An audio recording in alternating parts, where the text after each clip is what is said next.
Hi, this is Tim of the 1916 Company. Welcome and thanks for logging on. If you love this watch, email me, Mosso at the1916company.com for purchase, pricing, and availability questions regarding this watch.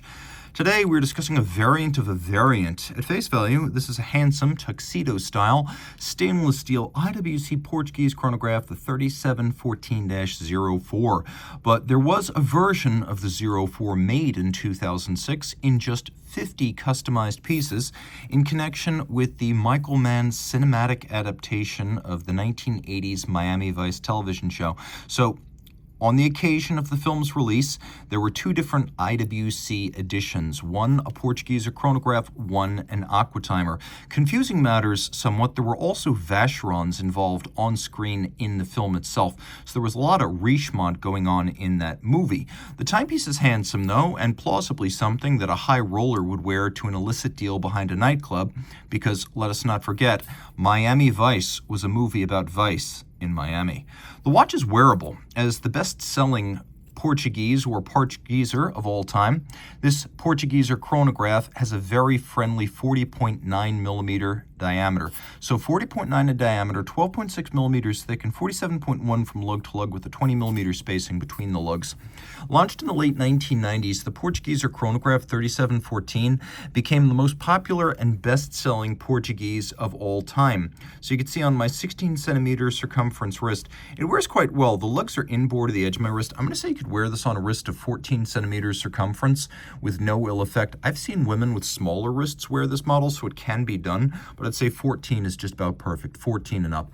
It's not a thick watch, but there is a little bit of an outcropping or a cantilever to the bezel, so it could cause the tightest dress sleeves to get hung up, but most shirts will clear it, and just about all jackets will as well. The strap is substantial, large, rectangular scale alligator leather, gloss black bolstered, stuffed with some volume to give it substance. We have a monotone stitch. We have a very smoothly cut and lacquered edge to the straps, the lacquer for refinement. Calfskin on the bottom, a brand new IWC factory strap, no crimping, no gouging. The buckle, like the case, a combination of polish and satin finish with IWC branding. Looks like Busselador was the contractor for that piece, that B right there. And then the watch is fairly simple. There's a reason why the 3714 was so popular. It is the classic Portuguese shape, but it has a prominent bezel that adds a little bit more wrist presence. If you measure it at the case, it's actually smaller than 40.9 millimeters in diameter. So it fits a broad array of wrists. We have vertical satination between the lugs, longitudinal satination on the flank, polished lug hoods and bezel. We have the IWC logo on the crown, vintage-inspired pump-style pushers.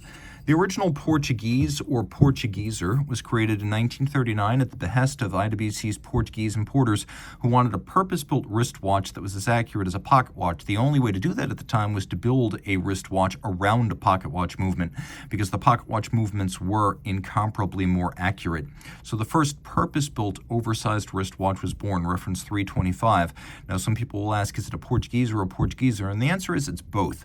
Portuguese is correct, but IWC is in Schaffhausen, which is in the northeast of Switzerland, where they speak German, so Portugieser is how the locals who made the watch would describe it. We have a Reho outboard, or a chapter ring, that features calibrations to read minutes, seconds, and fractions of a second, and it is an 8 beat per second movement. It's based on the Valjoux 7750 with some IWC modifications, so the jewel count at 31 is much higher than a stock 7750. We also have this top to bottom orientation of a twin register dial. We have a black dial base, and if you look carefully, you can see that the numerals are actually raised from the dial rather than applique. And we have these polished little dimples that act as the hashes for the minutes and the seconds. We have a tone-on-tone dial, an inverse panda with a black dial base and then silver registers, each of which features an azurage pattern. And then you can see that the chronograph minutes register, which is semi-instantaneous jumping, features a blue hand. Because it is 7750 based, it does have a hacking or stop seconds function. Also, because it is 7750 based, it uses an oscillating pinion lateral clutch, a type of a lateral clutch that, if you didn't know better, could sometimes pass for seamless as a vertical clutch, in that it almost always starts without any jump or stagger. An oscillating pinion is a very fine and precise type of lateral clutch. The cam is beautifully tuned and timed by IWC to the point where The engagement of the levers and the horns is so perfectly synchronized that you get one sharp click each time. And so it doesn't have that sort of two-phase jump or doughiness that you find on a lot of cam chronographs.